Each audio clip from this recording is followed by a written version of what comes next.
Hello friends, I welcome you all to my Java lecture series named as Learn Java as It Is. Friends, in this Java lecture series, I am going to provide you all the Java lectures for the Java topics. In those topics, I am going to cover each and every basics for that topic. In previous video lecture, friends, we have studied data types in Java. In today's video lecture, we are going to learn about literals in Java. So let's begin this video lecture.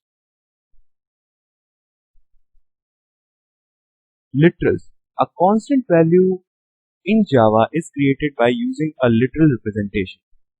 तो friends जो भी जावा में जो भी constant value होती है वो एक तरह से लिटरली होता है। यहाँ हम ये कह सकते हैं कांस्टेंट को रिप्रेजेंट करने का तरीका जावा के अंदर लिटरल्स कहलाते हैं। लिटरल्स रिप्रेजेंटेशन वो तरीका है जिससे हम कांस्टेंट को रिप्रेजेंट करते हैं जावा। या literals are constants in Java.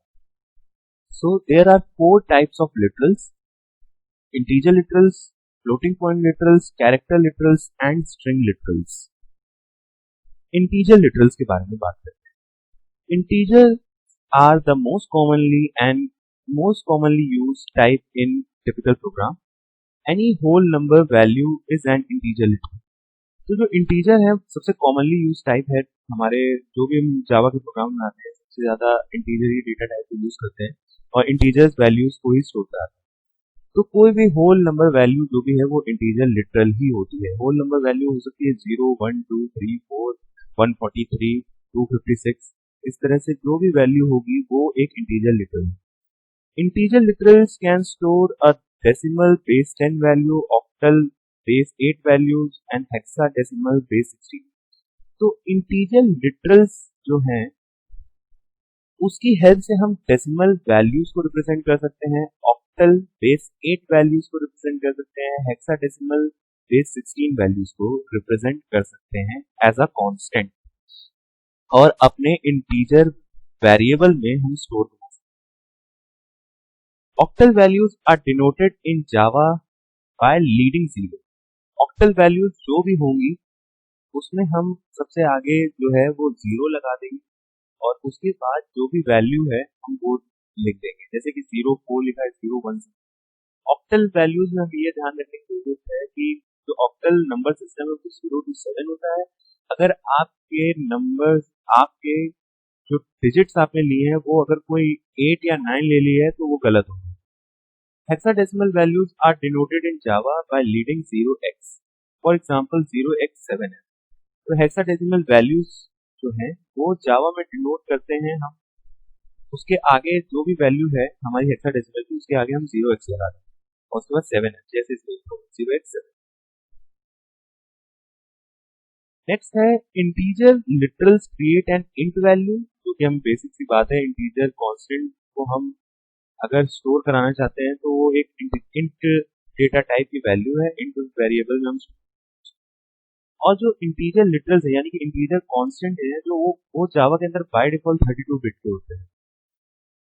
Since Java is a strongly type language, Java एक स्ट्रांगली टाइप लैंग्वेज है। इससे मतलब ये है कि कोई भी वेरिएबल अगर हमने स्पेसिफिक डेटा टाइप के अंदर डिक्लेयर कर दिया और हम उसमें कोई अलग डेटा टाइप की वैल्यू को स्टोर करा रहे हैं तो वो एक एरर दे। पर कुछ केसेस पर अगर ऐसा है तो एक क्वेश्चन जरूर अराइज होता है कि हम इंट टाइप की वैल्यू को बाइट और लॉन्ग में कैसे स्टोर करा देते हैं और उसमें कोई एरर भी जावा नहीं जनरेट करता, क्योंकि इंट और लॉन्ग टाइप दोनों ही इंटीजर वैल्यू को स्टोर कराते हैं। और अगर हमारी जो कांस्टेंट वैल्यू जो लिटरल वैल्यू है वो अगर हमने बाइट डेटा टाइप की रेंज में लिया है, जो बाइट डेटा टाइप होता है वो सबसे छोटा इंटीजर डेटा टाइप है जावा के अंदर और ये -128 से +127 तक की वैल्यूज को स्टोर कराता है। अगर इसके बीच में कोई भी लिटरल वैल्यू है तो वो एरर जनरेट नहीं करेगा, वो उसको स्टोर करेगा। और लॉन्ग टाइप के अंदर भी हम जनरेट कर सकते हैं क्योंकि लॉन्ग टाइप इंट टाइप से ज्यादा वैल्यूज को स्टोर कर सकता है। तो ये था ये पॉइंट। अब नेक्स्ट है एग्जाम्पल कि literals and integer literal can always be assigned to a long variable. हमेशा ये हम कर सकते हैं, इंटीजर लिटरल को हमेशा हम लॉन्ग वेरिएबल में स्टोर करा सकते हैं। लेकिन अगर हमें इंटीजर लिटरल को लॉन्ग लिटरल बनाना है तो हमें जैसे कि एग्जांपल में लिखा हुआ है तो हम उसके लास्ट में लोअर केस या अपर केस एल लिख सकते हैं लास्ट में वो डिजिट लिखने के बाद। जैसे यहाँ पे हेक्साडेसिमल वैल्यू लिया है मैंने 0x7FFFFFF और लास्ट में एल लगा है, तो यानी कि ये लॉन्ग लिटरल है और ये हेक्साडेसिमल वैल्यू को स्टोर करा रहा है। अब नेक्स्ट है integer literal can also be specified using binary. अब हम इंटीजर लिटरल्स को बाइनरी में स्पेसिफाई करके भी स्टोर करा सकते हैं, बस हमें प्रीफिक्स में 0b लिखना पड़ेगा जिससे कि कंपाइलर जावा का जो कंपाइलर है वो समझ पाएगा ये बाइनरी में वैल्यू लिखी गई है 0b1010, यानी कि ये वैल्यू हुई हमारी 10, बाइनरी में 10 वैल्यू। नेक्स्ट ये कुछ एग्जांपल है इंटीजर लिटरल्स के, इसमें बीच में मैंने अंडरस्कोर लगाया है, यानी कि हम अंडरस्कोर भी लगा सकते हैं। ये अंडरस्कोर लगाने का रीजन बस इतना सही होता है कि कभी कभी हमें जो वैल्यूज हैं उसको डिकोड करना होता है बहुत सारी चीजों को, तो उसको हम इस तरह से लिख सकते हैं और जावा इसमें कोई भी एरर जनरेट नहीं करेगा। तो ये था इंटीजर लिटरल्स के बारे में। नेक्स्ट आता है फ्लोटिंग पॉइंट लिटरल्स। तो floating point number represent decimal values with fractional components. जो फ्लोटिंग पॉइंट नंबर्स हैं वो शुरुआत में तो उसके डेसिमल नंबर होगा एक, फिर एक पॉइंट लगा होगा, फिर उसके बाद एक फ्रैक्शनल वैल्यू होगी। यानी कि हम अगर एक एग्जांपल के तौर पर समझे तो जैसे वैल्यू है 34.56, तो 34 एक डेसिमल नंबर है, फिर उसके बाद पॉइंट और उसके बाद जो फ्रैक्शनल वैल्यू निकली है 56। तो इस तरह का जो नंबर होता है पॉइंट वाला नंबर, इसको हम फ्लोटिंग पॉइंट नंबर बोलते हैं। 34.56, 3.14, 2.03, इस तरह से जो भी नंबर है वो फ्लोटिंग पॉइंट नंबर है और ये हम एक्सप्रेस कर सकते हैं स्टैंडर्ड और scientific notation. Standard notation consist of a whole number component followed by decimal point followed by fraction. Simple सी बात है, स्टैंडर्ड नोटेशन में सामने एग्जांपल पे आते हैं, पहले एक होल नंबर है 2, जैसे 2.03 अगर हम एग्जांपल पे तो 2 एक होल नंबर है, फिर उसके बाद एक डेसिमल पॉइंट लगा हुआ है, फिर उसके बाद 03 जो है वो फ्रैक्शनल कंपोनेंट। तो इस तरह से जो भी हम वैल्यूज लिखते हैं लिटरल्स के फॉर्म में, तो ये स्टैंडर्ड नोटेशन होता है फ्लोटिंग पॉइंट लिटरल्स।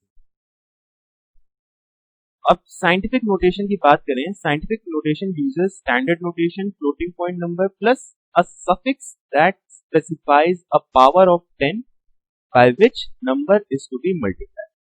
तो साइंटिफिक नोटेशन में हम स्टैंडर्ड नोटेशन को यूज करते हैं, जैसे 2.03 और 3.14159 इस तरह की वैल्यू तो हम लेंगे, पर उसमें हम सफिक्स को ऐड करेंगे और वो जो सफिक्स होगा वो 10 की पावर में होगा। जैसे कि अगर हम एग्जांपल में समझे तो एक्सपोनेंट इज डिनोटेड बाय ई और small E followed by decimal number. और इस लाइन को समझाने के लिए मैं एग्जांपल ले रहा हूँ, जैसे ये एग्जांपल लिखा है 6.022E23, यानी कि जो 6.022 है ये स्टैंडर्ड नोटेशन में लिखा हुआ है। आगे जो E23 है यानी कि पावर ऑफ 10, यानी E जो है यहाँ पे 10 है और 23 यानी 10 की पावर 23, यानी कि ये जो आपके सामने जो वैल्यू लिखी हुई है 6.022E23, ये इसका मतलब है 6.022 इंटू 10 टू दी पावर 20। तो यहाँ पे लिखा हुआ है specified the power of 10 by which number is to be multiplied. तो ये था इसका मतलब। अब नेक्स्ट आते हैं कि जो फ्लोटिंग पॉइंट लिटरल्स हैं जावा के अंदर वो बाय डिफॉल्ट जो होते हैं वो डबल प्रिसिशन के होते हैं, यानी कि जो फ्लोटिंग पॉइंट कांस्टेंट होंगे या जो लिटरल्स होते हैं वो बाय डिफॉल्ट जो होते हैं वो डबल प्रिसिशन के होते हैं, यानी कि 64 बिट के होते हैं। तो इनको फ्लोट लिटरल बनाने के लिए हमें इसमें लास्ट में एफ या शुरुआत में एफ लिख सकते हैं, तो इससे ये फ्लोटिंग पॉइंट लिटरल बने। हेक्साडेसिमल पॉइंट मेरे हिसाब से लास्ट में ही लगाया जाता है इसको, तो इसको लास्ट में अगर लगा देंगे तो फ्लोटिंग पॉइंट लिटरल बनेगा। Hexadecimal floating point literals are also supported but they are rarely used.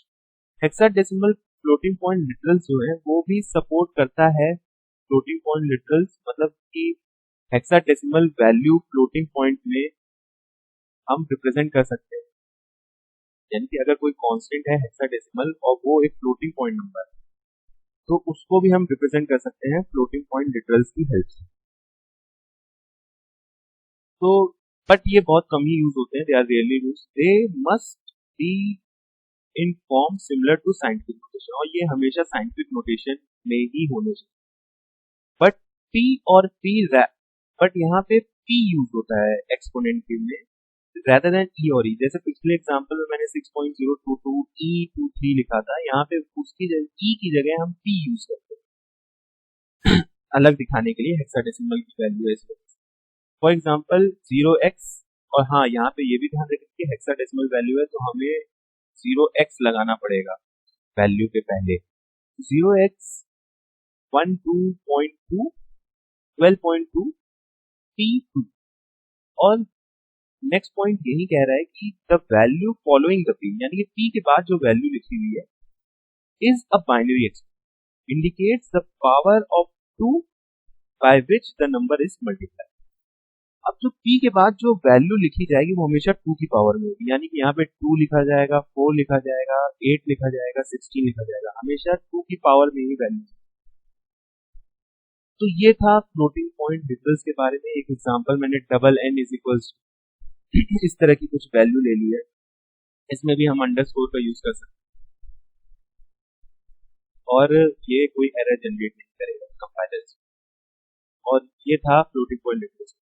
Boolean literals, boolean literals are simple, there are only two logical values that a boolean can have, that is true and false. Boolean in data type सिर्फ दो values ही रखता है अपने अंदर, वो है true और false, और बूलियन लिटरल भी दो ही होते हैं, वो है ट्रू और फॉल्स। ट्रू लिटरल जावा में मतलब नहीं होता है कि ये 1 है, या फॉल्स का मतलब ये नहीं होता, फॉल्स लिटरल का मतलब होता है। जावा के अंदर ट्रू का मतलब होता है ट्रू और फॉल्स का मतलब होता है फॉल्स।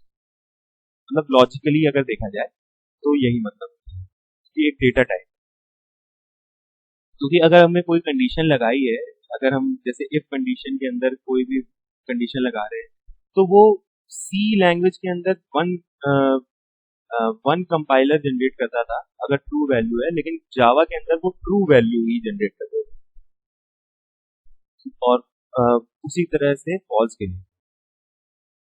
अब आते हैं कैरेक्टर लिटरल्स पे। Character in Java are indices into the Unicode characters, यानी कि इसका मतलब ये है कि जो कैरेक्टर्स हैं जावा के वो यूनिकोड कैरेक्टर सेट के अंदर आते हैं, यानी कि जावा जो है वो यूनिकोड कैरेक्टर सेट को फॉलो करता है। दे आर 16 बिट वैल्यूज, ये 16 बिट यूनिकोड कैरेक्टर्स जो होते हैं वो 16 बिट वैल्यूज के होते हैं। They can be converted into integers. हमने सी में पढ़ा था कि कोई भी कैरेक्टर की एक इंटीजर आस्की वैल्यू होती है, उसी तरह यूनिकोड में भी जो भी कैरेक्टर्स होते हैं उनकी एक इंटीजर वैल्यू होती है, और उस पे हम इंटीजर ऑपरेटर्स भी लगा सकते हैं। बस दो इंटीजर ऑपरेटर्स कर सकते हैं, जो कि है एडिशन और subtraction. Literal characters is represented inside the pair of single quotes. Literal characters जो होते हैं वो हम सिंगल कोट्स के अंदर रिप्रेजेंट करते हैं, जैसे कि यहाँ पे एग्जांपल में दिया हुआ है। जैसे ए को मैंने सिंगल कोट्स में रिप्रेजेंट किया है, @ को, और 4 को सिंगल कोट्स।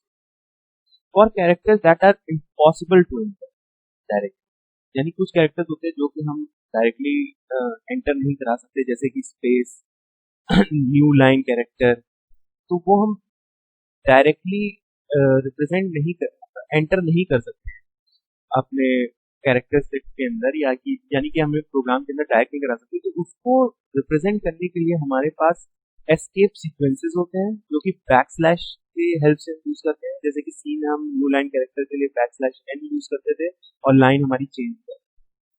तो या फिर एक और मैकेनिज्म होता है कि डायरेक्टली हम उसकी उस कैरेक्टर की जो हम रिप्रेजेंट नहीं कर सकते उसकी हेक्साडेसिमल या ऑक्टल वैल्यू डाल। तो ऑक्टल वैल्यू को octal value notation, for octal value notation we use the backslash को यूज करेंगे फॉलोड बाय 3 डिजिट नंबर जो कि एक ऑक्टल नंबर होना चाहिए। तो एग्जांपल में मैंने ये दिया है कि मैंने सिंगल कोट्स के अंदर लिखा है \141 जो कि नंबर है जो कि रिप्रेजेंट कर रहा है लेटर ए, और हेक्साडेसिमल के लिए हम एंटर करेंगे \u, फिर एक हेक्साडेसिमल वैल्यू लिखेंगे और वो भी कोई नंबर को रिप्रेजेंट कर रहा हो। String literals. String literal in Java are specified like they are in most languages. String literals जो जावा के अंदर है उसी तरह से रिप्रेजेंट होते हैं जैसे कि C या C++ में होते हैं। By enclosing the sequence of character pairs in the double quotes.